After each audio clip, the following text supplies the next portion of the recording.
యెషయా గ్రంథం 53వ అధ్యాయం 2వ వచనం.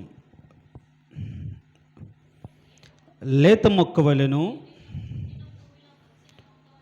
ఎండిన భూమిలో మొలిచిన మొక్క వలెను అతడు ఆయన ఎదుట పెరిగెను. అతనికి స్వరూపమైనను సొగసైనను లేదు. మనం అతను చూచి అపేక్షించినట్లుగా అతని యందు స్వరూపము లేదు. 3వ వచనం కూడా. అతడు తృణీకరింపబడిన వాడును, ఆయను మనుష్యుల వలన విసర్జింపబడిన వాడును, వ్యసనాక్రాంతుడుగాను వ్యాధిని అనుభవించిన వాడుగాను మనుష్యులు చూడనొల్లని వాడుగాను ఉండెను. అతడు తృణీకరింపబడిన వాడు గనుక మనం అతన్ని ఎన్నిక చేయకపోతే చాలు. తలలు వంచండి, ఒక చిన్న ప్రార్థన చేసుకుందాం. మహోన్నతుడా, సర్వాధికారి, జీవం కలిగిన దేవ, నీ పరిశుద్ధమైన దివ్యగణ నామమును బట్టి నీకు వేలాది వందనాలు, స్తుతులు, స్తోత్రాలు. నీ యొక్క మహాకృప కనికరమును బట్టి, దయను బట్టి ఈ వారమంతయు నీ రెక్కల నీడ క్రింద మమ్మల్ని సజీవులుగా ఉంచి, దాచి, కాపాడి, బలపరిచి, స్థిరపరిచి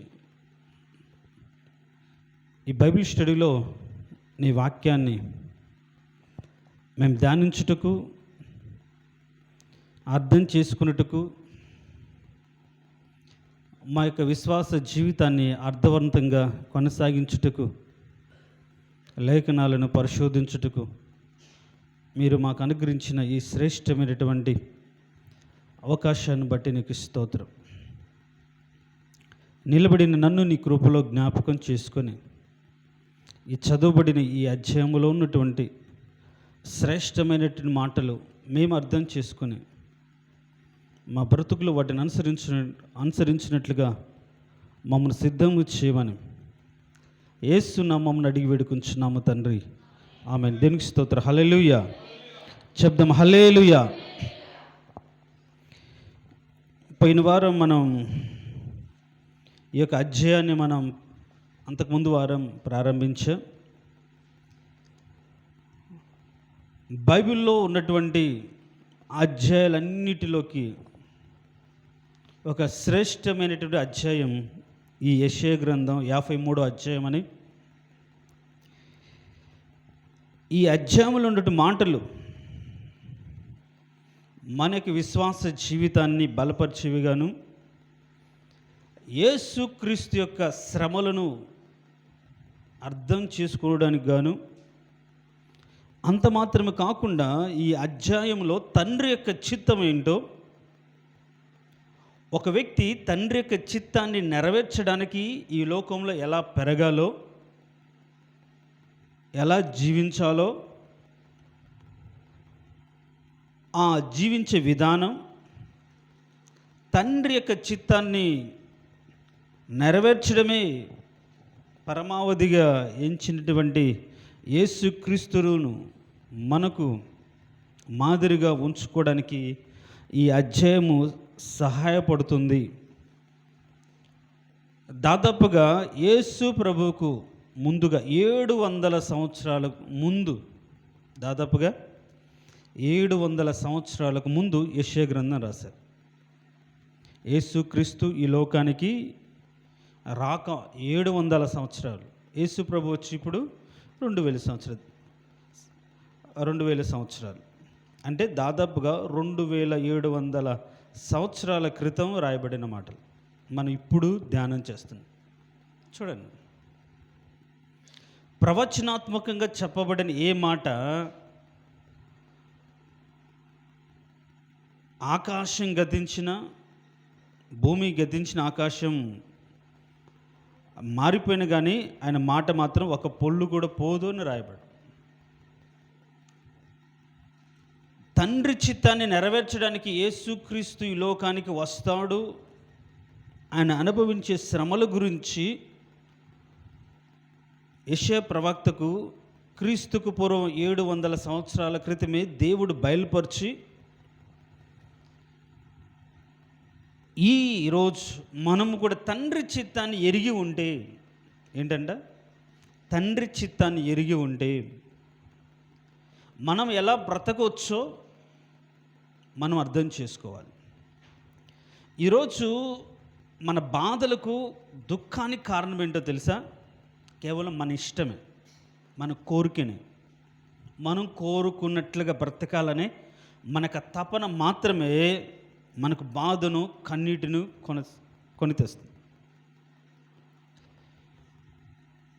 ఈ జీవితం దేవుడు అనుగ్రహించబడింది, ఈ శరీరం ఆయన అనుగ్రహించబడింది. ఈ శరీరంతో ఆయన మహిమపరచబడాలి, మహిమపరచాలి అనే ఆలోచన ఎవరి జీవితాల్లో ఉంటుందో వారు దేవునికి మహిమార్థమే బ్రతుకుతారు. ఏంటంట, ఈ శరీరం ఎవరిచ్చారో, ఎవరి కోసం ఇచ్చారో, ఎందుకు ఇచ్చారో ఎవరైతే తెలుసుకుంటే, అందుకని పోయిన వారం ప్రతి వస్తువు తయారు చేయడంలో ఆ తయారు చేసిన వాడికి ఒక పర్పస్ ఉంటుంది. ఆ వస్తువు తన ఇష్టం కాదు, కానీ తయారు చేసిన వాడి యొక్క ఇష్టమే నెరవేరుస్తుంది. అంతేనా? అవునా కదా? ఇప్పుడు ఈ బాక్స్ తయారు చేయబడింది, ఇది దీని ఇష్టానుసారంగా బ్రతుకుతుందా? దీన్ని తయారు చేసిన వ్యక్తిని అనుసరించి ఉంటుందా? అదని ఎవరికి అమ్మితే వాళ్ళ దగ్గర పోతుంది, ఎవరు కొంటే వాళ్ళ దగ్గర ఉంటుంది. అంతేగాని పలాని వాళ్ళ ఇంట్లోకి నేను వెళ్ళాలి, పలాని వారి చేతిలో నేను ఉండాలి, పలాని వారి చేతులు ఉంటే నాకు చాలా వాల్యూ వస్తుంది, పలాని వారి చేతులు అంటే అసలు నాకు విలువ ఉండదు అని దీనికంటూ ఒక సొంత నిర్ణయము, సొంత ఆలోచన ఉంటుందా? ఏముండదు. ఈ శరీరం ఆయన వలన మనకు అనుగ్రహించబడింది అని నమ్మినప్పుడు, ఎవరైతే ఈ శరీరాన్ని తయారు చేసి తన జీవవాయువును ఊదారో ఆయన ఉద్దేశాన్ని తెలుసుకొని ఆ ఉద్దేశాన్ని నెరవేర్చడానికి బ్రతుకుతారు. ఇదంటే ప్రాణం లేనిది కాబట్టి దీనికి మంచి చెడులు వివేచించే ఆలోచన లేదు కాబట్టి ఎలాగంటే అలా ఉంటుంది. మనకు దేవుడు జ్ఞానము, వివేచన ఇచ్చాడు, దేవుణ్ణి ఎరిగి ఉండడానికి, దేవుని చిత్తాన్ని తెలుసుకోవడానికి, ఈ లోకంలో ఎలా ఆయన కొరకు బ్రతకాలో, ఏ విధంగా ఆయన కొరకు జీవించాలో, ఏ విధంగా మనం జీవిస్తే ఆయన సంతోషపడతాడో, ఏ విధంగా జీవించడానికి ఆయన నిర్ణయించాడో అని ఆయన కోణములో, ఆయన మనస్సులో నుంచి మనం ఆలోచన చేసుకోగలిగితే అప్పుడు మాత్రమే మన మనస్సులో ఉన్నటువంటి చెత్త చెదారం తీసివేసి ఆయన కోసం మనము బ్రతకగలుగుతాం. దేవునికి స్తోత్రం, హల్లెలూయా. పోయిన వారం ఈ అధ్యాయాన్ని చదివినప్పుడు నాకు చాలా వేదనకరమైనటువంటి బాధ. ఎందుకు అంటే ఆయన చూడండి, అతడు ఆయన ఎదుట పెరిగెను అని రాయబడింది. అతడు అంటే ప్రభువైన యేసుక్రీస్తు, ఆయన అంటే తండ్రి అయిన దేవుని ఎదుట పెరిగాను. ఎలా పెరిగాడు? బాగా ఐశ్వర్యంతో, ప్రభావముతో, ఘనతతో, కీర్తితో, శక్తితో, బలముతో పెరిగాడా? చెప్పండి. పోనీ ఆయనకి లేవా? తండ్రికి లేవా? చెప్పండి అమ్మా, ఉన్నాయా లేవా? కీర్తి లేదా? ప్రభావం లేదా? మహాకాశాలు సృష్టించింది ఎవరు? తండ్రి కదా. అంత సర్వశక్తిమంతుడను అనే మాటలోనే సర్వం ఉంది. అంత సర్వశక్తుడైన దేవుని ఎదుట ఆయన కుమారుడైన క్రీస్తు ఎలా పెరిగాడు అంటే ఎండిన భూమిలో మొలిచిన ఒక మొక్క వలె పెరిగాడు. ఎండిన భూమిలో మొలిచిన మొక్క. ఎండిన భూమిలో నీరు ఉంటుందా? మొక్క బ్రతకడానికి ఏమవసరం? నీళ్ళు అవసరం. చూడండి, దేవుడు మనల్ని ఆశీర్వదించడానికి మనం ఎన్నోసార్లు చదువుతుంటాం. ఏం చేశాడు ఆయన అంటే 65వ అధ్యాయం, కీర్తన గ్రంథం 65వ అధ్యాయం 65వ అధ్యాయం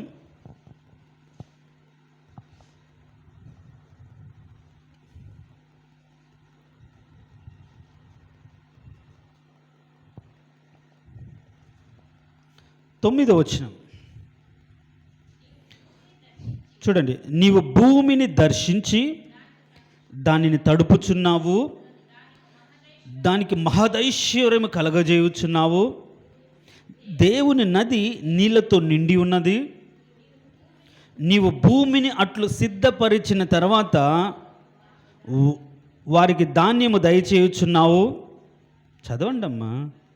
దాని దుక్కులను విస్తారమైన నీళ్లతో తడిపి దాని గనిమలను చదును చేయుచున్నావు. వాన జల్లుల చేత దాన్ని పదును చేయుచున్నావు, అది మొలకెత్తగా అని రాయబడింది. ఇప్పుడు ఒక విత్తనం మొలకెత్తడానికి దేవుడు భూమిని దర్శించి ఆకాశానికి ఆజ్ఞాపిస్తే వర్షించి దాన్ని తడిపితే ఆ తడపబడిన భూమిలో ఆ విత్తనం మొలకెత్తడానికి గట్టిగా ఉంటే విత్తనం మొలకెత్తది. కాబట్టి సదును చేసి పదును చేసి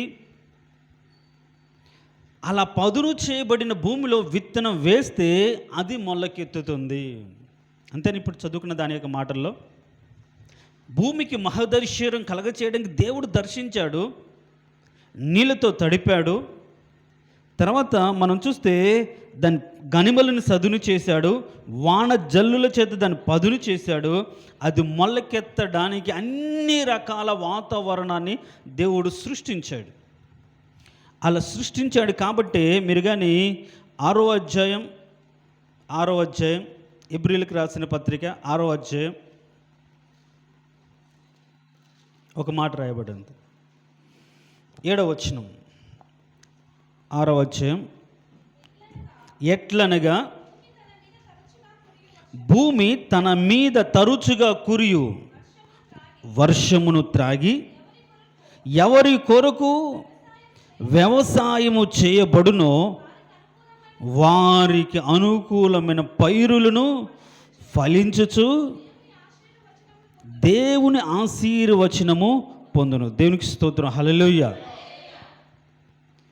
భూమి ఫలించాలి అంటే, భూమిలో ఉన్నటువంటి విత్తనం మొలకెత్తాలి అంటే భూమి మీద ఏం పడాలి?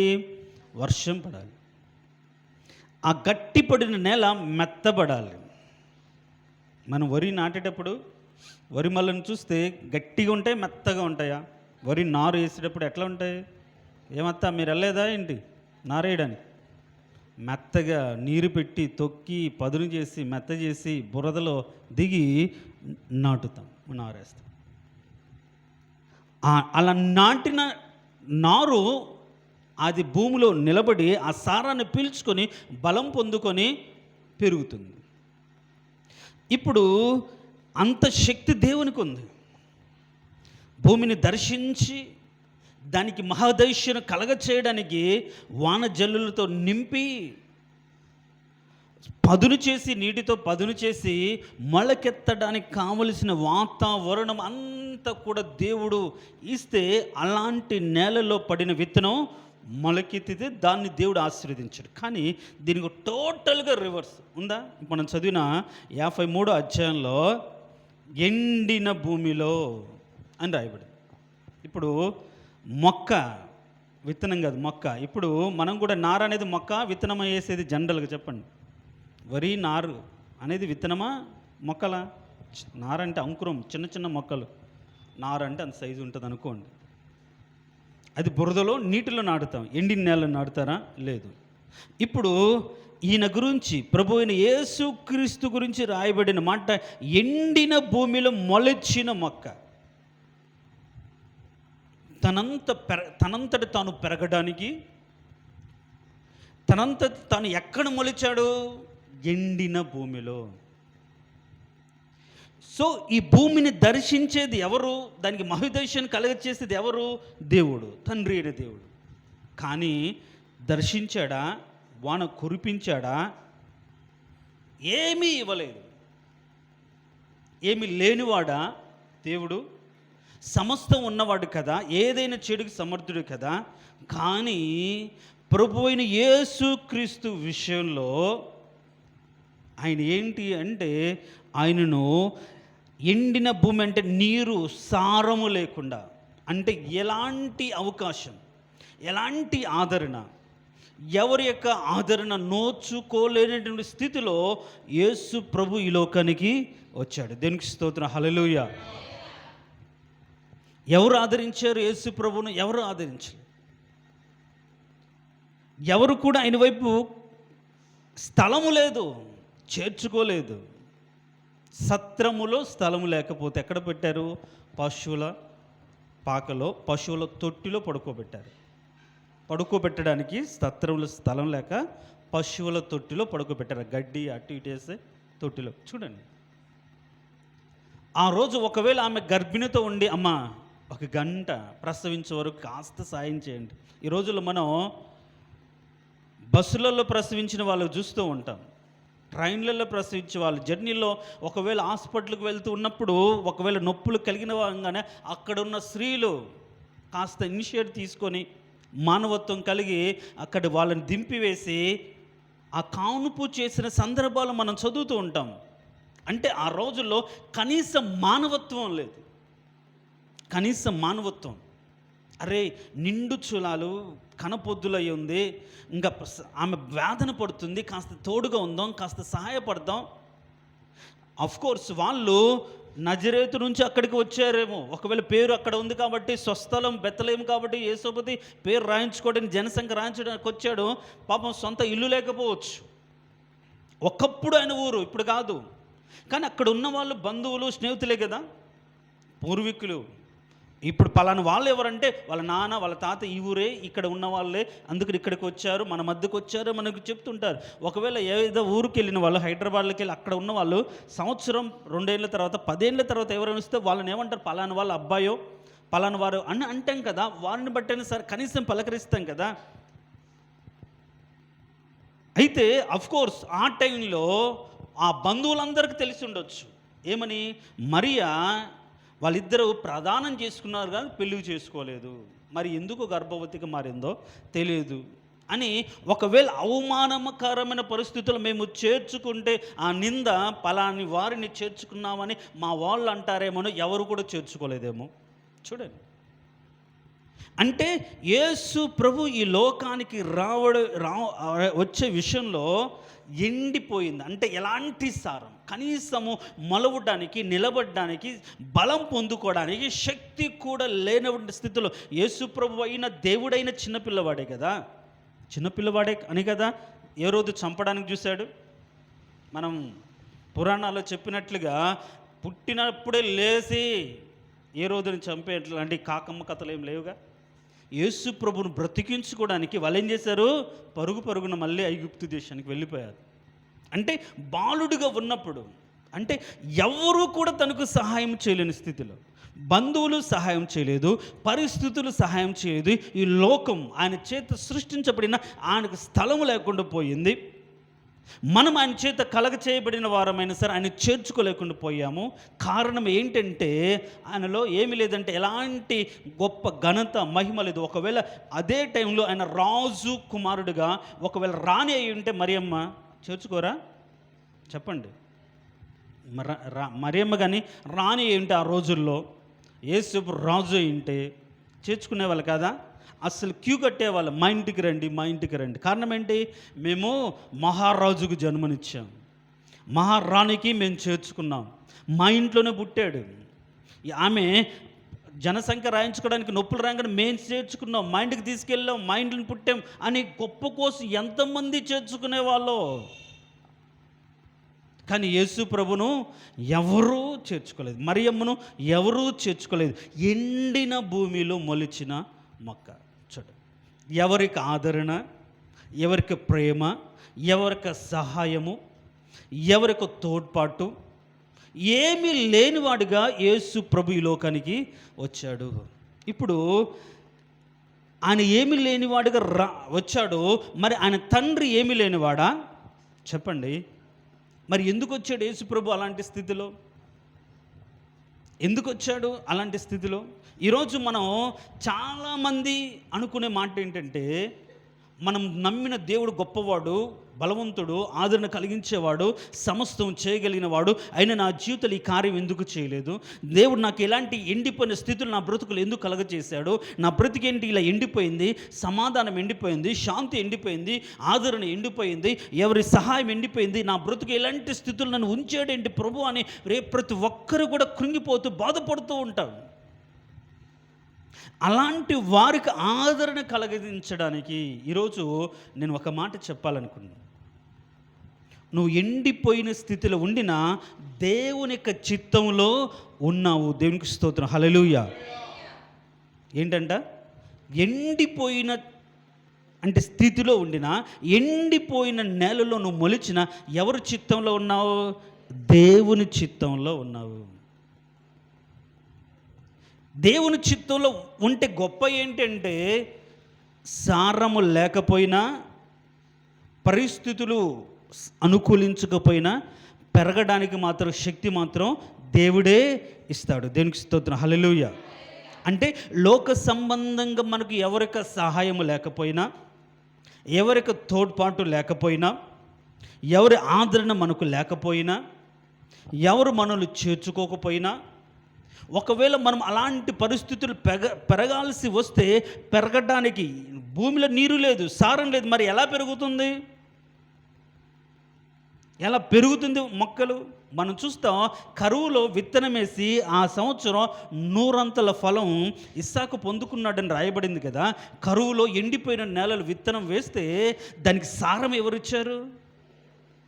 నీళ్ళు ఇవ్వలేదు, భూమి ఇవ్వలేదు, వాతావరణం అనుకించలేదు. వాతావరణం కూడా నీరు లేకపోతే ఒక్క రోజులో ఎండిపోతాయి మొక్కలు, అవునా కాదా?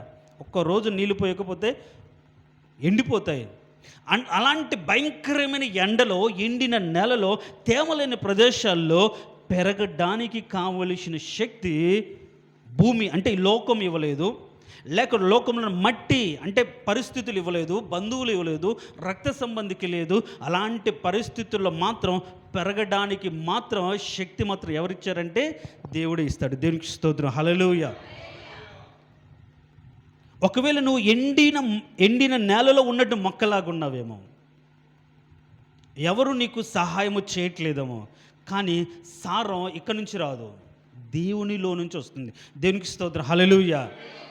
దేవుని యొక్క సారం పొందుకుంటే, దేవుడు ఆ వ్యక్తిని వృద్ధి చేస్తే ఈ లోక సంబంధంగా ఎలాంటి పోషణ ఏమీ అవసరం లేదు. అందుకని నీళ్లు పోసేవాడు ఒకడు, నాటేవాడు ఒకడు, కానీ వృద్ధి చేసేవాడెవరు?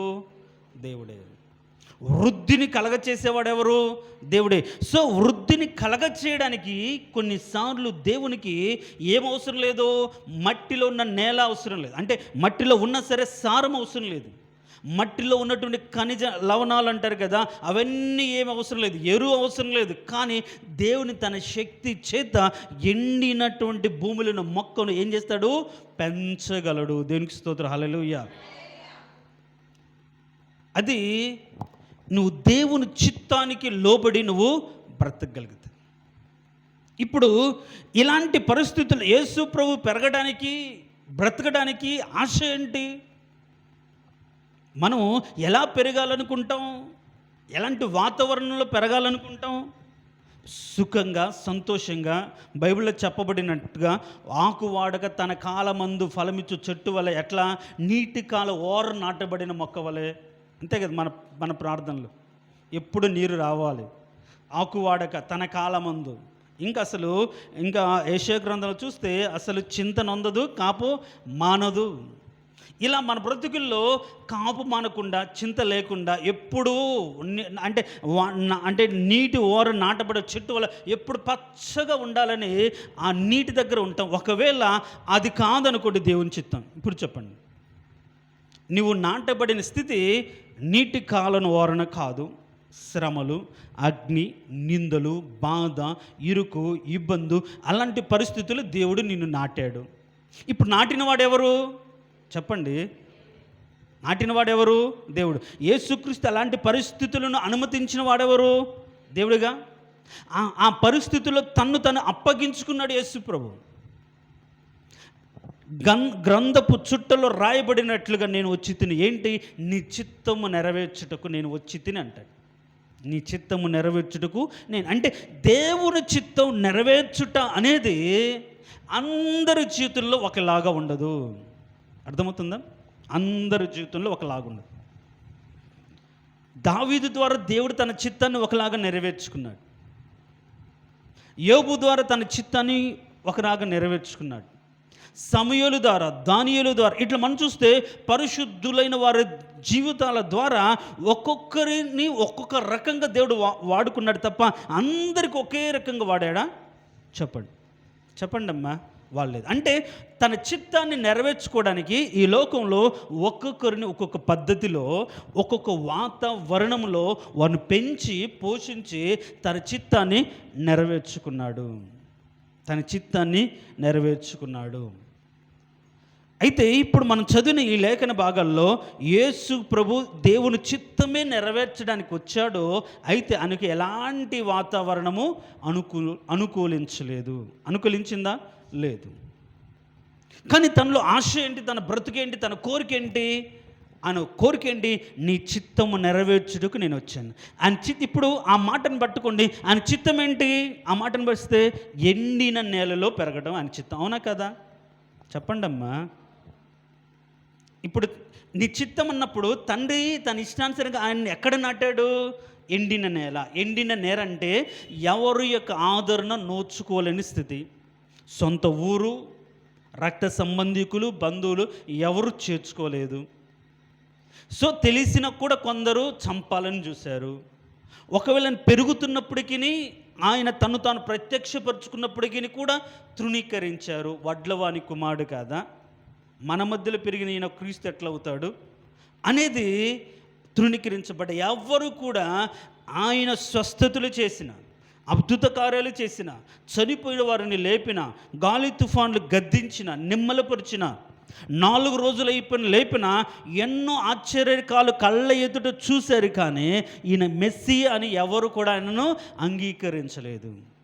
ఎవరు కూడా ఆయనను తమ హృదయంలో చేర్చుకోలేదు. కొందరు మాత్రమే చేర్చుకున్నారు. అంటే ఈ లోకంలో ఎవరికి ఆదరణ, ఆప్యాయత, అనురాగము, ప్రేమ ఇవన్నీ లేనడు వాడిగానే పెరిగాడు.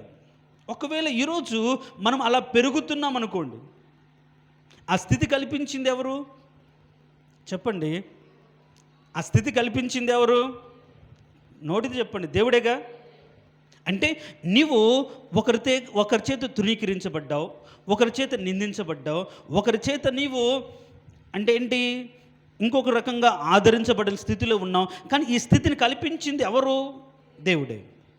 కానీ ఇలాంటి స్థితిలో మనం పట్టుకోవాల్సిన పాయింట్ ఏంటి? ఎలా పెరుగుతున్నాము?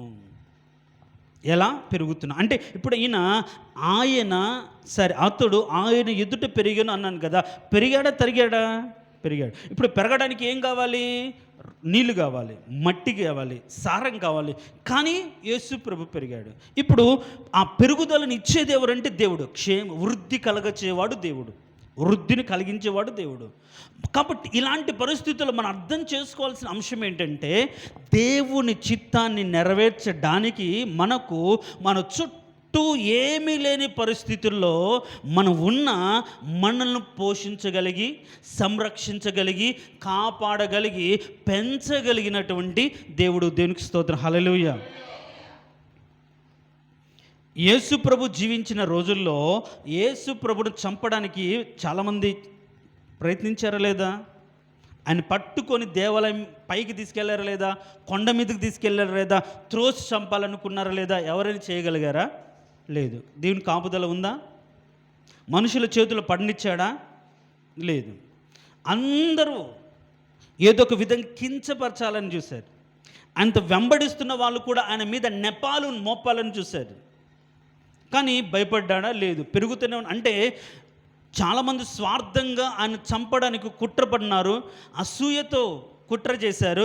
అయినా సరే దేవుని చిత్తం సంపూర్ణమయ్యే వరకు కూడా ఎవరు కూడా అతన్ని ముట్టారా, తాకారా?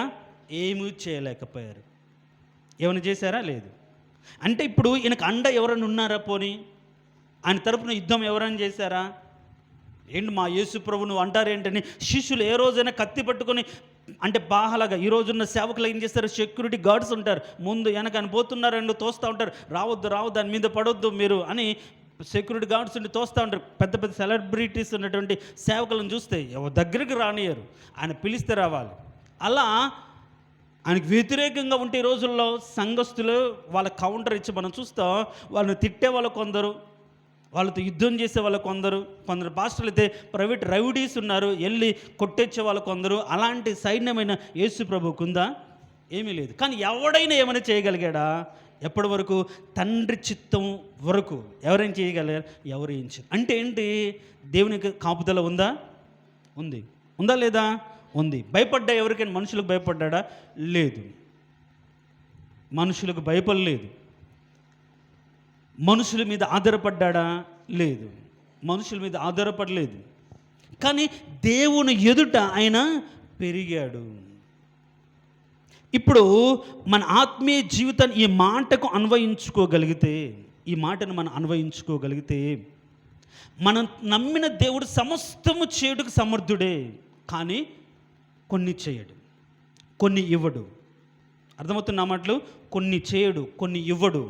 అయినా నువ్వేం చేయాలి? పెరగాలి. ఆయన కోరిక పెరగడం, కానీ ఏమి ఇవ్వడు. ఇదేం అన్యాయం అండి. ఏమి ఇవ్వకపోతే నేను ఎట్లా పెరగాలి?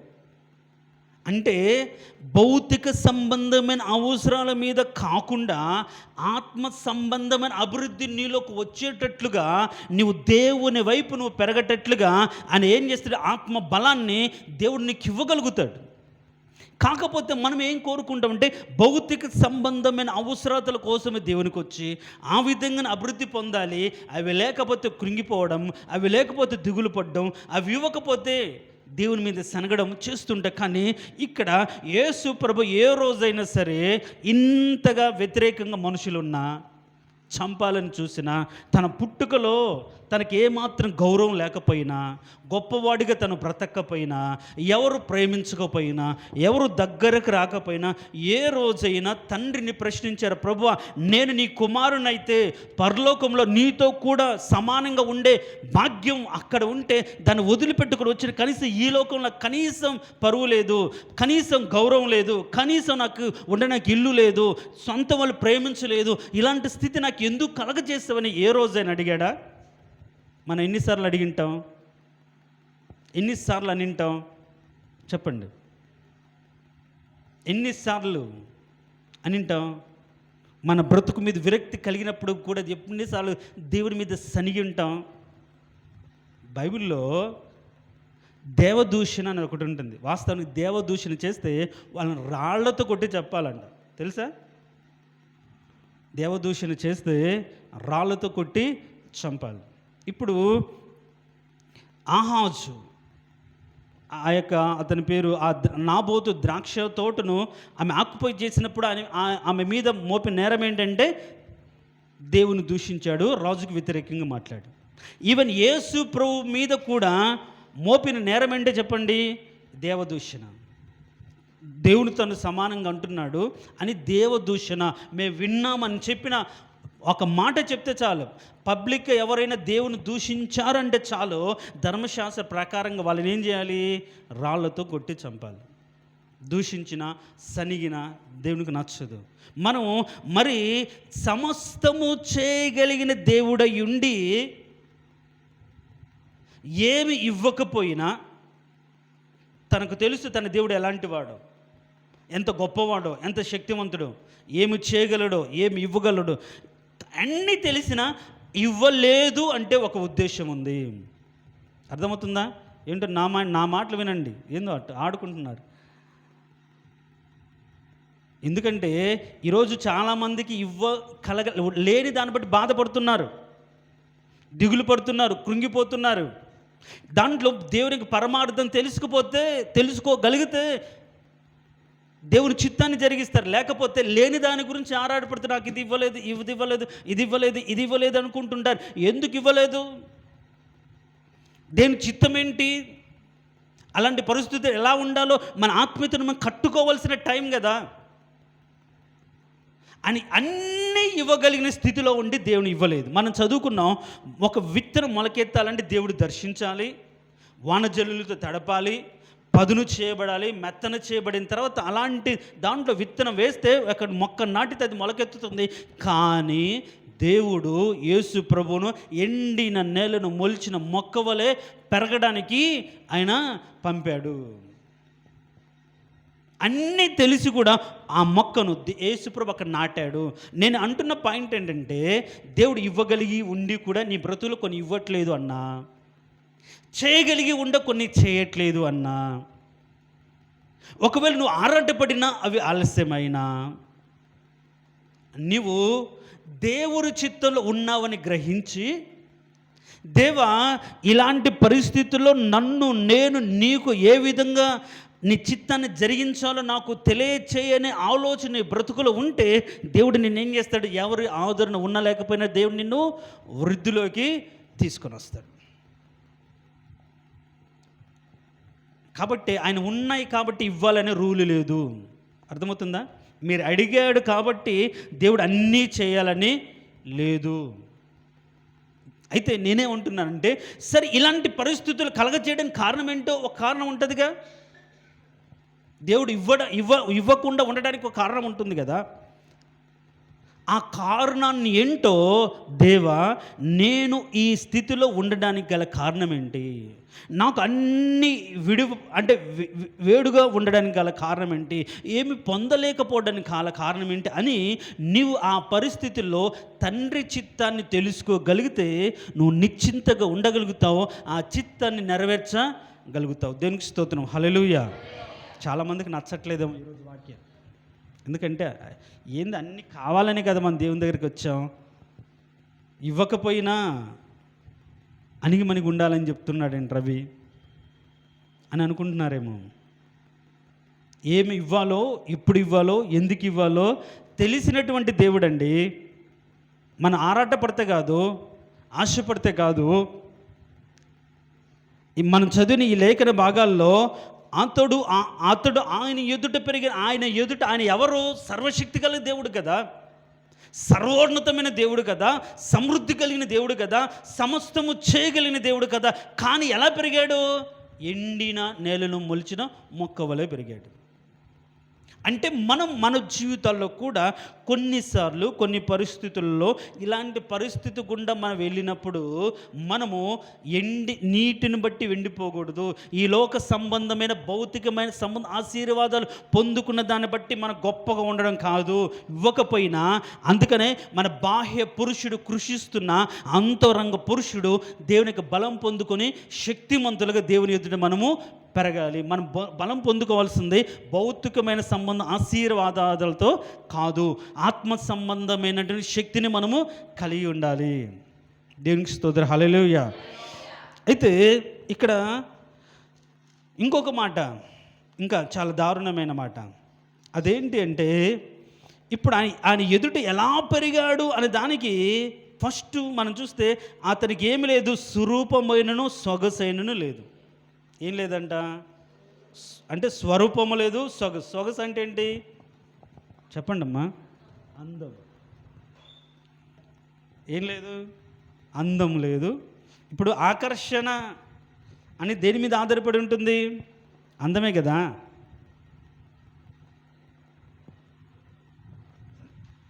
పెళ్లి చూపులకు వెళ్ళారు, ఫస్ట్ ఏం చూస్తారు? గుణం చూస్తారా? అందంగా ఉంటే, అబ్బాయి కావచ్చు అమ్మాయిగా అందంగా ఉంటే, తర్వాత వారి క్యారెక్టర్ ఏంటో తర్వాత పరిశీలిస్తారు. అందం అనేది ఆకర్షణ. అందం అనేది ఆకర్షణ. సౌందర్యం వేరు.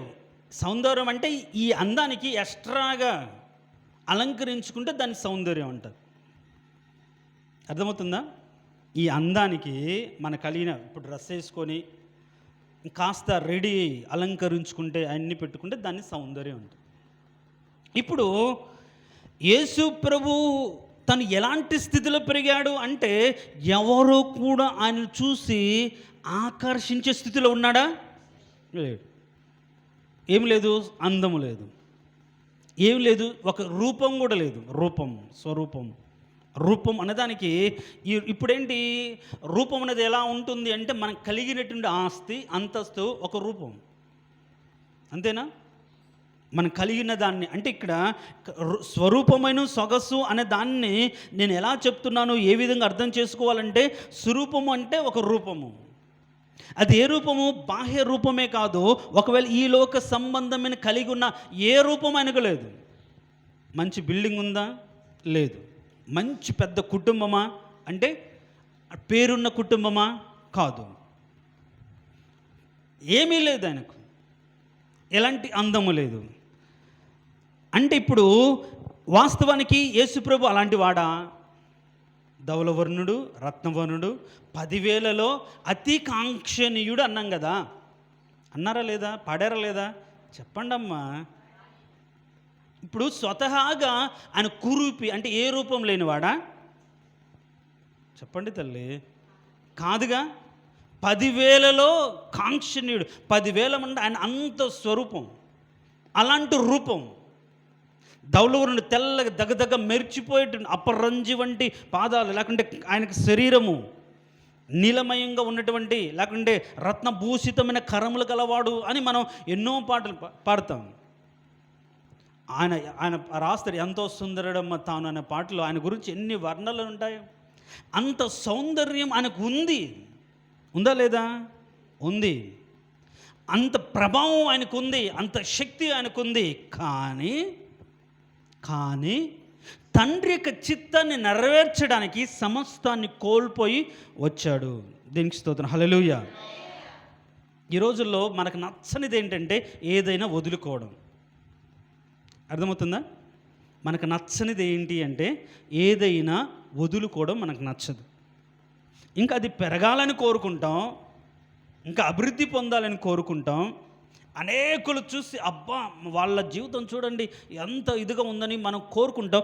పొందడానికి ఎక్కువ ప్రయాసపడతాం, కానీ కోల్పోవడానికి ఇష్టపడ్డాం. అయితే బైబిల్ ఏమని చెప్తుందంటే, మనం యేసుక్రీస్తులోకి బాప్తిసం పొందిన తర్వాత మనం ఎవరికి దాసులము? అవునా? నిజంగా దాసులేనా?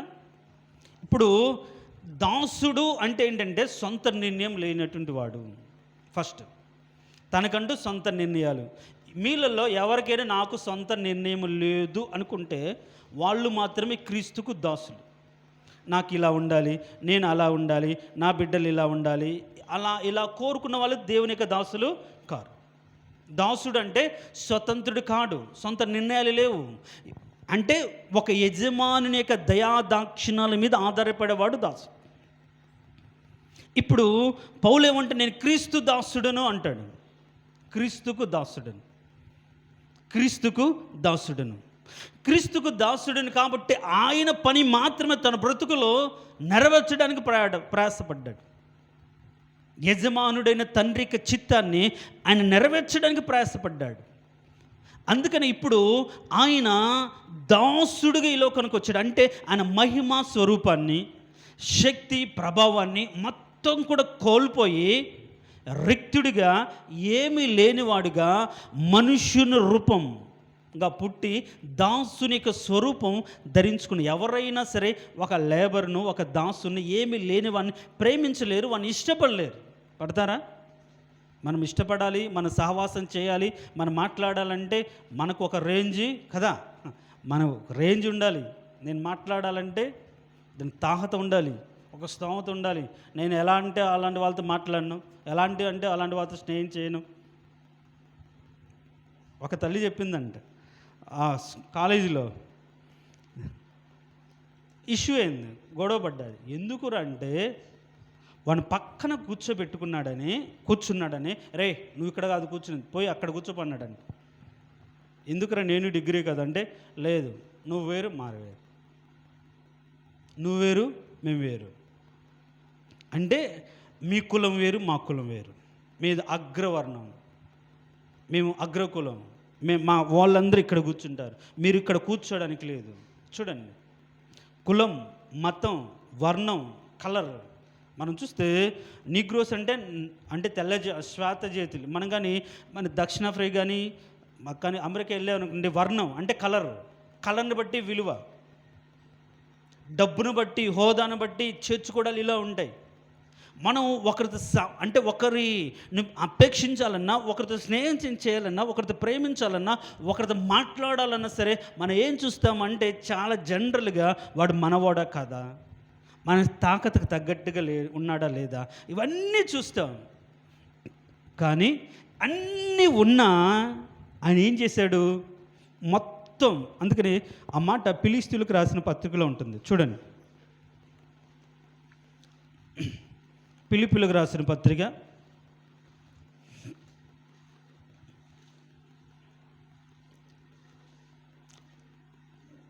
2వ అధ్యాయం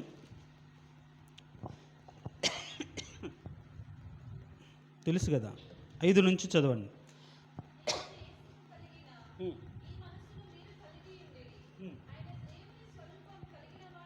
చూడండి, అసలు మనం ఫస్ట్ ఏం చదువుకున్నాం, ఆయనకు స్వరూపమే లేదన్న అనుకున్నాం. అసలు ఆయన ఎవరిది స్వరూపం? దేవుని స్వరూపం.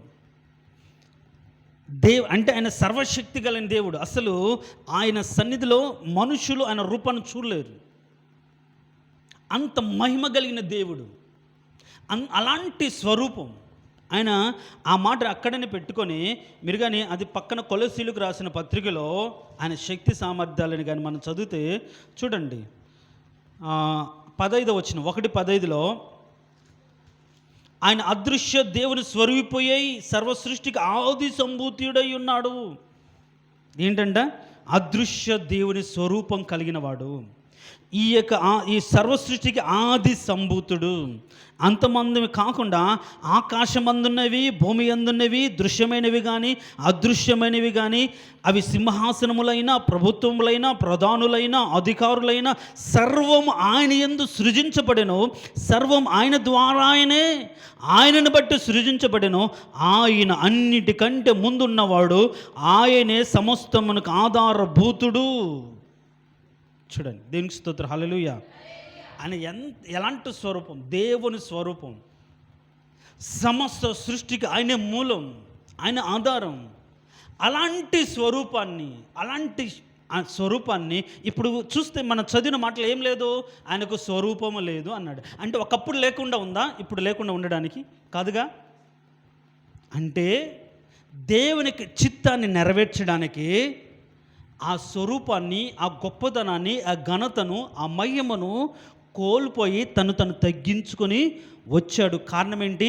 దేవుని యొక్క చిత్తాన్ని జరిగించడానికి. మరి ఈరోజు అలా కోల్పోవడానికి ఎవరైనా ఇష్టపడతారా?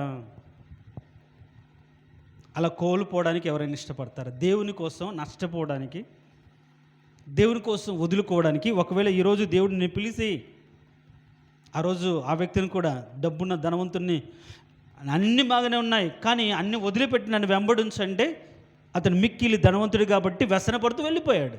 కారణం ఏంటి? డబ్బు అతనికి కావాలి, దేవుడు కాదు కావాల్సింది. ఒకవేళ ఈరోజు మనం చదువుకున్న దానిని బట్టి మన యొక్క స్వరూపాన్ని కోల్పోవడానికి, మనకు శక్తిని, మన గొప్పవారమే ఈ లోకంలో, మనకు దేవుడు ఒక స్థితినిచ్చాడు, స్థాయినిచ్చాడు, హోదానిచ్చాడు, ఉద్యోగం ఇచ్చాడు, డబ్బునిచ్చాడు, ధనాన్నిచ్చాడు. మరి ఆ స్థాయిని కోల్పోయి తగ్గించుకొని ఆయన చిత్తాన్ని నెరవేర్చడానికి గెండిన భూమిలో మొలిచిన మొక్కలాగా మన క్రైస్తవ్యాన్ని, మన విశ్వాసాన్ని కట్టుకోగలుగుతామా? చెప్పండి, లేదు. అంటే దేవుని చిత్తాన్ని ఇక్కడ మనం అర్థం చేసుకోవాల్సిన మాట, దేవుని చిత్తాన్ని జరిగించడానికి తన స్వరూపాన్ని కోల్పోయాడు, తన యొక్క మహిమను కోల్పోయాడు, తన ఘనతను వద్దనుకున్నాడు, కాదనుకున్నాడు. కారణం ఏంటి? కాదనుకోవడం కారణం ఏంటి? తండ్రి చిత్తం నెరవేర్చుటే. అంతేనా? అవునా కదా? ఆ మాట మనం కానీ చూస్తే ఒక మాటను చూడండి, యోహాను సువార్త 6వ అధ్యాయం, యోహాను సువార్త 6వ అధ్యాయం 39వ వచనం.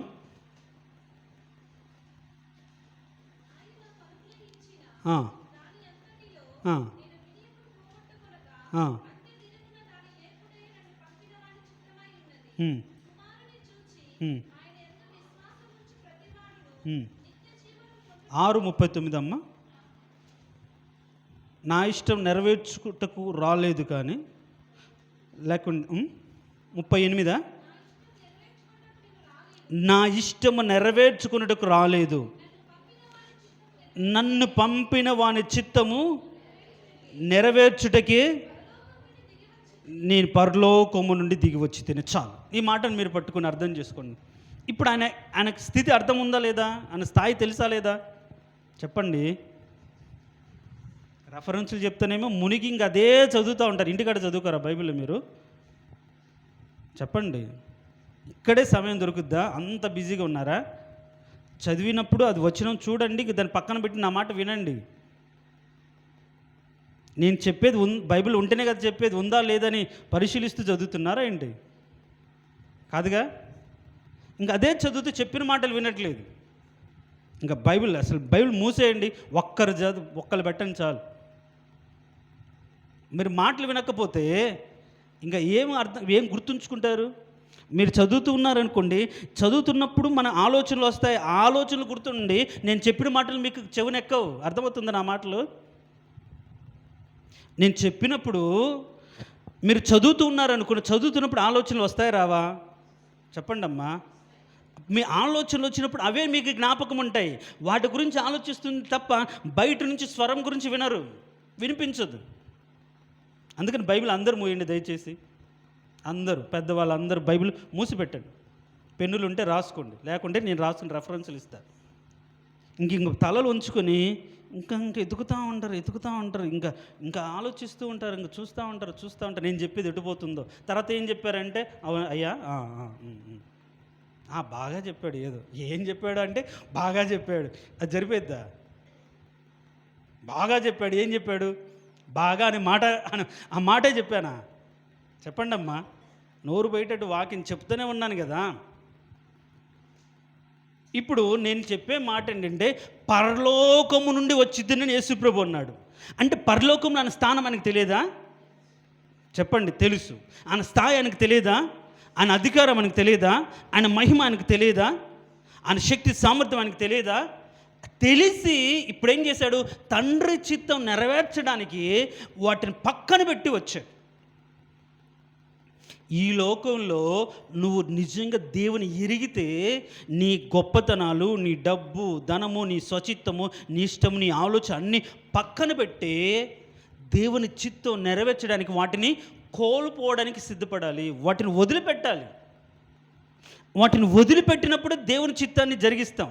అవి అంటుకుని ఉన్నాయనుకోండి, దేవునికి చిత్తాన్ని జరిగించలేవు. అందుకని ఆయన అంటాడు, పరలోకమందుంటిని. ఇప్పుడు తండ్రి చిత్తం నెరవేర్చడానికి నేను దిగి వచ్చి ఎలా దిగి వచ్చాడు? అంటే మేఘారూఢుడై వచ్చాడా? మహారాజుగా వచ్చాడా? శక్తిమంతుడిగా వచ్చాడా? రాగానే అదేదో పురాణాలు చెప్పినట్టుగా పుట్టినరోజు లేచి నడిచినట్టుగా యేసుప్రభు లేచి వెంటనే నడిచాడా? మహా గొప్ప ప్రకాశమానంతో అందరు కనిపించాడా? ఏమి రిక్తుడిగా వచ్చాడు కదా. అంటే మనం దేవునికి చిత్తాన్ని నెరవేర్చాల్సి వచ్చినప్పుడు మనము కొన్ని కోల్పోయాలి, కొన్ని వదులుకోవాలి. వదులుకోవడం అనేది మనకి ఇష్టం లేదు. వదులుకోవడం అనేది ఇష్టం లేదు. దాన్ని బట్టి కష్టపడుతున్నా. దాన్ని బట్టి అందుకనే నేను కొట్టివేయుటకు రాలేదు, నెరవేర్చుటకు వచ్చానంటాడు. మనం ఏం చేస్తున్నాం? మనం చెప్పుకున్నాం, మన ప్రతి ఒక్కరి పట్ల ఒక చిత్తం ఉంటుంది, ఒక ఉద్దేశం ఉంటుంది, ఒక సత్క్రియలు చేయడానికి సిద్ధపరిచి దేవుడు మనం నియమించి పంపించాడు. కాబట్టి మన కోసం దేవుడు ముందుగా సిద్ధపరిచిన సత్క్రియలు ఏంటో మనం అర్థం చేసుకొని వాటిని నెరవేర్చడానికి ఈ లోకంలో ప్రయాసపడాలి అని నేను చెప్తున్నాను. వాటిని చేసే విషయంలో మొదట ఆయన చిత్తం నెరవేర్చుకోవడానికి, ఆయన చిత్తం జరిగించడానికి కొన్నిటిని మనం వదులుకోవాల్సి వస్తే ఏం చేయాలి? వదులుకోవాల్సి వస్తే వదులుకోవాలి. ఇప్పుడు ఆయన ఎదుట ఎలా పెరిగాడు?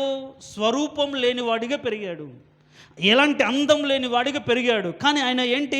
పరలోకంలో ఆయన ఘనత, శక్తి, సామర్థ్యం, గొప్పతనం అన్నీ ఆయనకి తెలిసినప్పటికీ దేవుని కోసం తను తగ్గించుకొని ఈ లోకంలో పెరిగాడు. ఏమి ఆశించకుండా ఈ లోకంలో పెరిగాడు. అలా ఈ లోకంలో ఆయన పెరగాలండి. అలా దేవుని చిత్తం కోసం ఆరాటపడాలి. అలా దేవుని చిత్తం జరిగించడానికి ఆశపడాలి. నీ స్థాయి తెలుసు, నువ్వు గొప్పవాడివే, డబ్బున్నవాడివే, ధనవంతుడివే, జ్ఞానవంతుడివే, శక్తి సామర్థ్యాలు ఉన్నాయి. వాటిని బట్టి గర్వించకుండా వాటిని తగ్గించుకొని ఈ లోకంలో దేవునికి చిత్తాన్ని జరిగించాలి. అది క్రైస్తవుని యొక్క లక్షణం. దేవుని చిత్తం ఎరిగి ఉండడం, దేవునికి ఉద్దేశం ఎరిగి ఉండడం అనేది బేసిక్గా మనం తెలుసుకొని ఉండాలి. ఒక పిల్లలు తండ్రిదండ్రుల యొక్క ఇష్టాలు తెలుసుకున్నప్పుడే వాళ్ళ ఇష్టానుసారంగా ఎలా బ్రతకగలుగుతారో, మనము పరలోకమందున్న మన తండ్రి యొక్క ఇష్టాన్ని మనం నేర్చుకున్నప్పుడే, తెలుసుకున్నప్పుడే ఆయన ఇష్టాన్ని చొప్పున అది కష్టమైన, నష్టమైన, అనుమానమైన, అవమానమైన, నిందైన, బాధైన, ఎండిపోయిన, జీవమైన, ఖడ్గమైన ఏ స్థితిలో అయినా సరే ఆ చిత్తాన్ని నెరవేర్చితే ఇది నాది కాదు కదా, ఆ చిత్తం కదా అని దానికోసం బ్రతకగలుగుతాం. కానీ ఆ చిత్తమే మన హృదయంలో లేకపోతే మన ఇంకేముంటుంది? మన ఇష్టమే ఉంటుంది. ఏముంటుంది? మన ఇష్టమే ఉంటుంది. ఇంకా మన ఇష్టం నెరవేర్చుకోవడానికే బ్రతుకుతాం. మన ఇష్టం నెరవేర్చుకోవడానికి బ్రతుకుతాం. కానీ తండ్రి చిత్తాన్ని నెరవేర్చడానికి ఆయన స్వరూపాన్ని పోగొట్టుకున్నాడు, ప్రభావాన్ని పోగొట్టుకున్నాడు, ఘనతను పోగొట్టుకున్నాడు. మరి దేవుని నామ ఘనత కోసం నువ్వు ఏం పోగొట్టుకున్నావు? ఏం వదులుకున్నావు? ఎక్కడ తగ్గించుకున్నావు? మరి దేవుని ఘనత ఎలా వస్తుంది? దేవుడు ఎలా ఘనపరచబడతాడు? నువ్వు ఎలా సాక్ష్యం చెప్పగలుగుతావు? నాకు ఇలా ఉంది, పెంటవల వాటిని పెంచుకున్నాను నా దేవుని కోసం, నేను ఇంత సమృద్ధి కలిగిన దానినే. కానీ ఆయన మోషే గురించి చెప్తూ ఏమంటాడు? ఆయన రాజకుమారుడికి ఉండే భాగ్యాన్ని వదిలిపెట్టుకొని ప్రజలతో నింద అనుభవించడానికి బ్రతికాడు. వదులుకోవడానికి ధైర్యం ఉండాలి, దమ్ము ఉండాలండి. పొందుకోవడానికి ఏముంది? ఈరోజు వదిలిపెట్టుకోవడం అనేది ఒక గొప్ప విశ్వాసం అని ఎన్నోసార్లు చెప్పుకుంటాం. ఏంటి హెబ్రీయులకు రాసిన పత్రిక 11వ అధ్యాయంలో పొందుకోవడమే కాదు, వదులుకోవడం, కోల్పోవడం కూడా ఒక విశ్వాసమే. అదే అందరికీ ఇవ్వరు దేవుడు. కొందరికి దాన్ని చేయగలిగిన స్థితిలో, దాన్ని భరించగలిగిన స్థితిలో, అలా బ్రతకగలిగిన వారికి మాత్రమే దేవుడు ఇస్తాడు. ఈరోజు ఆయన పరలోకాన్ని కోల్పోయాడు, ధనాన్ని కోల్పోయాడు, మహిమను కోల్పోయాడు, దాసుని స్వరూపం, ఆయనకి స్వరూపం లేనివాడిగా మార్చబడ్డాడు. కారణం ఒకటే, తండ్రి చిత్తాన్ని నెరవేర్చడానికి. మరి ఈరోజు మారు మనసు పొంది బాప్తీసం తీసుకున్న తర్వాత ఏ రోజైనా తండ్రి నా పట్ల నీ చిత్తం ఏంటి, ఆ చిత్తాన్ని జరిగించడానికి నేనేం చేయాలి, నేను ఎలా బ్రతకాలి, నేనేం వదులుకోవాలి, ఎలా నేను ఆత్మీయతను వృద్ధి చేసుకోవాలని ఏ రోజైనా ఆ చిత్తము కోసం, తండ్రి చిత్తం నెరవేర్చుటయే మన పని. మరి దేవుని చిత్తం ఎరిగి ఉండాలని ఉంది కదా, మరి ఏం తెలుసుకున్నారు? దేవుని చిత్తం ఎరిగిన ఆయన మొట్టమొదటి తన రూపాన్ని కోల్పోయాడు, తనలో అందం మొత్తాన్ని కోల్పోయాడు, ప్రభావాన్ని కోల్పోయాడు. మనం ఏం కోల్పోవడానికి ఇష్టపడినా, ఏదైనా ఇవ్వకపోతే ఎంతగా దేవుని సనుగుతుంటాం, గొనుగుతుంటాం. ఇందాక చెప్పడం మర్చిపోయాను కదా, దేవదూషణ చేస్తే రాళ్లతో కొట్టి చంపాలి, వాక్యానుసారంగా సిలువ వేయాలి.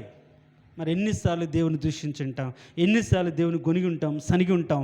కారణం ఒకటే, దేవుని చిత్తాన్ని తెలుసుకోలేక మన ఇష్టాలను నెరవేర్చుకొని కోరిక బలంగా ఉన్నదాన్ని బట్టి మనం ఏం చేస్తున్నామంటే దేవునికి లోబడకుండా బ్రతుకుతున్నాము. కానీ ఎండిన నేలలో లేత మొక్క వలె ఎవరు ఆదరణ లేక దేవుని కోసం నిలబడ్డాడు కాబట్టి ఆ శక్తి దేవుడు ఇచ్చాడండి. ఈరోజు ఒకవేళ ఏమీ లేని స్థితిలో నువ్వు నిలబడితే చాలు, నీకు సారం ఎక్కడి నుంచి వస్తుంది? కొండలు తట్టి నేను కన్నులెత్తుచున్నాను, నాకు సహాయం ఎక్కడి నుంచి వచ్చున్నా ఆయన. దాని తర్వాత ఉంది యెహోవా, పైనుంచి ఆయన మనకు సహాయం ఇస్తాడు. ఇటు రాకపోవచ్చు, అటు రాకపోవచ్చు, కింది నుంచి ఎటు రాకపోయినా సరే పైన నుంచి అయితే సహాయము మనకు వస్తుంది. శక్తి అనేది పైనుంచి వస్తుంది, బలం అనేది పైనుంచి వస్తుంది. కింద నుంచి, భూమిలో నుంచి, మనుషుల నుంచి, పరిస్థితుల నుంచి ఏ శక్తి రాకపోయినా పైనుంచి శక్తి ఇచ్చి నిలపగలిగిన దేవుణ్ణి అయితే నువ్వు అర్థం చేసుకొని సనగకుండా, గొనకుండా, దేవా ఎండిన నేలలో నేనున్నాను, భయంకరమైన ఎండిపోయిన పరిస్థితుల్లో నేనున్నాను, నీ చిత్తం ఏంటో నాకు తెలియచేయండి. నీ సారం పొందుకొని నేను ఈ లోకంలో బ్రతకాలి, నీ సాక్షిగా బ్రతకాలి. నీ కోసం రూపం కోల్పోయినా పర్లేదు, ఆస్తి కోల్పోయినా పర్లేదు, ఏం కోల్పోయినా పర్లేదు, నిన్ను ప్రజలు కనపరచాలనే ఒక ఆలోచన ఉంటే మనకు ఏముండదు, సనుగుడు గొనుగ ఉండదు. ఆ చిత్తానికి లోబడతాం, ఆ చిత్తానికి లోబడి బ్రతుకుతాం. కాబట్టి ఈరోజు లేని వాటి గురించి సనగొచ్చా? పోనీ మన దేవుడు లేనివాడా? ఇవ్వలేని దేవుడా? ఇవ్వలేదు అంటే ఒక కారణం ఉంటుందిగా, ఇవ్వకుండా ఉండడానికి కొన్ని కారణాలు ఉంటాయిగా. కాబట్టి ఆ కారణాలలో అసంతృప్తి పొందకుండా, ఏం దేవుడు అయ్యా, ఆ కృపగల దేవుడు ఉన్న నా పట్ల కృప లేదు, దయగలిగిన దేవుడు అని దయ లేదు, నా బ్రతికి ఎంతకాలం ఇంతకాలం అని అనకుండా, కాలం పరిపూర్ణమవుగు వరకు ఒక టైం అనేది ఉంటుంది. అప్పటి వరకు మన పరిస్థితి ఎలా ఉన్నా సరే, ఆయన బలిష్ట రెక్కల నీడ కింద అణిగి మణుగుంటే ఒకరోజు ఏం చేస్తాడు? హెచ్చిస్తాడు. యేసు ప్రభుని హెచ్చించినట్లుగానే మనల్ని కూడా హెచ్చిస్తాడు. ఒకవేళ ఆయన చిత్తాన్ని నెరవేర్చడానికి కొన్నిసార్లు మన స్వరూపం కోల్పోవచ్చు, కానీ భయపడకూడదు. కోల్పోవాలి వాక్యానుసారంగా. వాడు ఉపేక్షించాలి. నన్ను వెంబడించువాడు ఈ తను ఉపేక్షించుకొని నా సిలువ నెత్తుకుని నన్ను వెంబడించు. ఉపేక్ష అంటే వదులుకోవాలి. కాబట్టి ఈరోజు ఆయన చిత్తాన్ని నెరవేర్చడానికి మనం ఎలా ఈ లోకంలో బ్రతుకుతున్నాం, సనుగుతున్నామా, గొనుగుతున్నామా అని మనం పరిశీలించుకోవడానికి సర్వాధికారైన దేవుడు అండి కూడా ఒక లేమిలో, ఒక కష్టంలో, ఒక శ్రమలో దేవుడు ఆయన వదిలిపెట్టినప్పుడు భయపడకుండా ఆయన తాను దేవునికి అప్పచెప్పుకున్నట్లుగా మనము కూడా ఆయనకు అప్పచెప్పుకోగలిగితే మన ద్వారా దేవుని తన చిత్తాన్ని నెరవేర్చుకుంటాడు. తలలు వంచండి. తలలు వంచిన మనం ఈరోజు నీ ఇష్టం నెరవేర్చుకోవడానికి వచ్చావేమో. నాకు అలా ఉండాలి, నేను ఇలా ఉండాలి, నాకు ఒక రూపం ఉండాలి, నన్ను అందరు ప్రేమించాలి, నన్ను అందరు ఆకర్షించాలి, నేను గొప్పవాడుగా ఉండాలి, ధనవంతుడిగా ఉండాలి, అందరు గౌరవించాలి, అందరు ప్రేమ పొందాలి, అందరు ఆదరణ, అందరు కాన్సన్ట్రేషన్ నా మీద ఉండాలి, నన్ను పొగడాలి అనే చట్రంలో ఇరుక్కొని పోయి, ఒకవేళ దేవుడు నిన్ను ఏమీ లేని స్థితిలో, ఎవరు పట్టించుకొని స్థితిలో ఉంచాడేమో, నీ కోరికలు అలా అయితే ఎంత బాధలో ఉన్నావో ఈరోజు అతడు ఆయన ఎదుట పెరిగను. ఆయన సర్వాధికారి అయిన దేవుడైనప్పటికీ స్వరూపము లేనివాడిగా, అందము లేనివాడిగా, అందం ఆయన కోసం కోల్పోయినవాడిగా, వదులుకున్నవాడిగా బ్రతికాడు. మరి ఈరోజు ఆయన కోసం ఒకప్పుడు అన్నీ ఉన్నావు, ఇప్పుడు ఏం కోల్పోయావు? ఏం వదులుకొని బ్రతుకుతున్నావు? పాపం వదిలిపెట్టావా? అసూయ, ద్వేషం, పగ ఎన్ని వదిలిపెట్టావా? గొప్పతనం, ఘనత, నేను అని అహం, గర్వం వదిలిపెట్టావా? ఏమి వదిలిపెట్టకుండా ఆయన గణపరచాలంటే కష్టం. ఈరోజు ఆయన చిత్తాన్ని అర్థం చేసుకుని, ప్రభువా ఏమీ లేనివాడుగా నన్ను ఉంచినందుకు నీకు స్తోత్రం. అన్నీ నువ్వే ఉండడానికే నన్ను ఏమీ లేనివాడుగా చేసావు. అన్నీ నువ్వే ఇవ్వడానికి నాకు ఎవరు లేనివారుగా చేసావు. కాబట్టి నిన్ను కలిగి ఈ లోకంలో ఏమీ లేకపోయినా ఎండిన నేలలో పచ్చని మొక్క వలె నన్ను దీవించండి.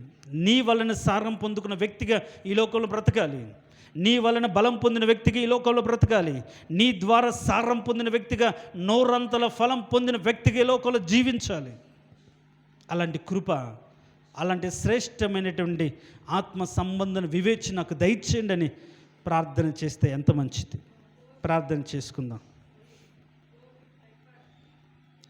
మహోన్నతుడ, సర్వాధికారి, జీవం కలిగిన దేవ, నీ పరిశుద్ధమైన దివ్య నామమును బట్టి నీకు స్తోత్రం. ఎండిన నేలలో మొలిచిన మొక్క వలె ఈ లోకంలో మీరు రావడానికి గల కారణం అయ్యా, తండ్రిక చిత్తాన్ని ఈ లోకంలో మేము ఎలా నెరవేర్చాలో మాకు తెలియజేశారు అయ్యా. మేము ఎప్పుడు కూడా నీటి కాలంలో ఓరన నాటబడిన చెట్టు వలె ఉండాలని కోరుతూ నీ చిత్తాన్ని గ్రహించలేని స్థితిలో ఉంటూ అయ్యా, ఒంటరిగా దీనావస్థలో ఉన్నప్పుడు, దరిద్రులుగా ఉన్నప్పుడు, ఎవరు ఆదరించలేని స్థితిలో ఉన్నప్పుడు మేము కృంగిపోతూ బాధపడుతూ, నన్నెందుకు ప్రభా ఇలాంటి శ్రమలో ఉంచావు, ఇలాంటి స్థితిలో ఉంచావు, ఇప్పటివరకు మేము సనుగుతూ గొనుగుతున్నాం. కానీ ఆ స్థితిలో మా సారము, మా బలము, మా ధైర్యం మీరై ఉండాలని, మీరై ఉండి నడిపించాలని మీరు ఆశపడుతున్నారని సత్యాన్ని గ్రహించలేక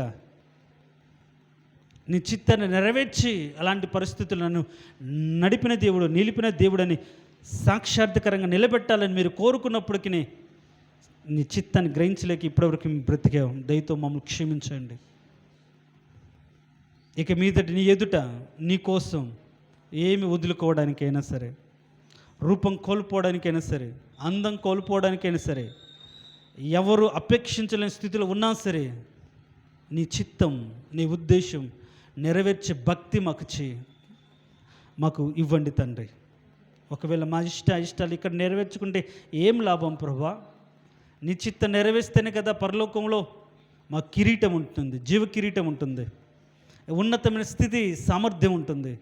అలాంటి స్థితి సామర్థ్యం మేము పొందుకునేటట్లుగా తండ్రి, ఈ లోకంలో మేము ఎలా బ్రతకాలో, నీ చిత్తం ఎలా నెరవేర్చాలో ఈ అధ్యాయం ద్వారా మాకు నేర్పి, నీ ఎదుట మేము ఎలా పెరుగుతున్నామో, అనానుకూల పరిస్థితుల్లో నీ శక్తి ద్వారా పెరగగలిగిన వ్యక్తులుగా మమ్మల్ని ఉంచమని కోరుకుంటూ, వచ్చిన ప్రతి ఒక్క బిడ్డను దీవించమని, ఆశీర్వదించమని అయ్యా. ఆ విధంగానే సంఘంలో ఎవరైతే జ్వరంతో బాధపడుతున్నారో వారిని మీరు జ్ఞాపకం చేసుకొని, గోపిని నీ కృపలో జ్ఞాపకం చేసుకొని ముట్టి స్వస్థపరచమని, టైఫాయిడ్ ముట్టి స్వస్థపరచమని. ఆ విధంగానే బలహీనులుగా ఉన్న ప్రతి కుటుంబాన్ని, చిన్నకమ్మల పెద్దమ్మను నీ కృపలో జ్ఞాపకం చేసుకోండి అయా. ప్రభు బలహీనత ముట్టండి. మా ఆత్మీయ తల్లిగారిని నీ కృపలో జ్ఞాపకం చేసుకోండి, శక్తిని దయచేయండి. ఆ విధంగా సంఘంలో ఉన్నటువంటి ప్రతి కుటుంబాన్ని నీ కృపలో జ్ఞాపకం చేసుకోమని అయా. పరిస్థితులు ఎలా ఉన్నా సరే సారం మీ యొద్ద నుంచి వస్తుంది. శక్తి మీరు అనుగ్రహించేవారు, శక్తి మీదని చెప్తున్నారు అయా. సొమ్మసిల్లిన వారికి శక్తిని అనుగ్రహించేవారు మీరు నాయన. నీకు స్తోత్రం. నీ వైపు ఎదురు చూస్తే నూతన బలం మేము పొందుకోగలుగుతాం. అలాంటి శ్రేష్టమైన భక్తి విశ్వాసులుగా మేము ముందు కొనసాగి నీ కృప చూపించమని, ముందున్న ఈ వారంలో జరిగే కొడుకులన్నింటిలో నీ కృప చూపించమని, రెండో శుక్రవారం జరిగే ఆన్లైన్ ప్రేయర్లో కూడా నీ సన్నిధి తోడు సహవాసం మాతో కూడా ఉంచి బలపరచమని, అనేకులను నడిపించమని, రాత్రికాల దేవునితో నింపి బలపరిచి నీ నామంనికి మహిమ ఘనత ప్రభావం కలిగించుకోమని యేసు నామం అడిగి వేడుకుంటున్నాము తండ్రి. ఆమేన్. మన తండ్రి అయిన దేవుని యొక్క ప్రేమ, క్రీస్తు యొక్క కృప, పరిశుద్ధాత్మిక సహవాసం ఇప్పుడు ఎల్లప్పుడూ సదాకాలం దేవుని చిత్తాన్ని జరిగించాలని ప్రగాఢమైన సంకల్పం ఉన్నవారికి తోడయుండి నడిపించునుగాక. ఆమేన్.